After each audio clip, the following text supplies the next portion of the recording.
Hello, வணக்கம்.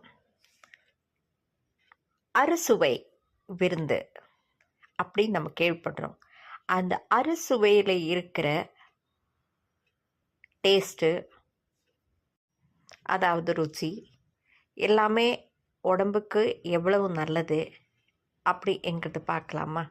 அறுசுவை முதலாவதாக இனிப்பு. இனிப்பு நம்ம தசைகளை வளரக்கூடறதுக்கு ஒரு மெயின் ப்ராடக்ட்.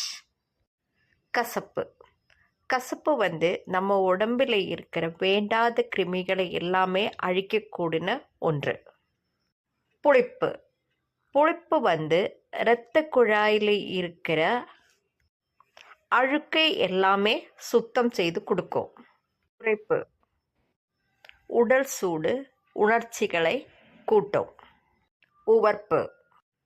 சூரிய சக்தியை அதிகரிக்கும். துவர்ப்பு. உடலில் இரத்த காயம் ஏற்படும் போது அந்த இரத்தத்தை உறைய செய்யும். எவ்வளோ விஷயங்கள் ஒவ்வொரு டேஸ்ட்லேயும் இருக்குது என்று பார்க்கும்போது நம்ம எல்லாம் ரொம்ப கொடுத்து வச்சவங்க இல்லை. மெடிசின்ங்கிற கான்செப்டுக்கு போகாமலே இறைவன் நமக்கு கொடுக்க எவ்வளவு கிடச்சிருக்குது. பிடிச்சிருந்தா லைக் பண்ணுங்கள், ஷேர் பண்ணுங்கள், சப்ஸ்கிரைப் பண்ணுங்கள். தேங்க்யூ.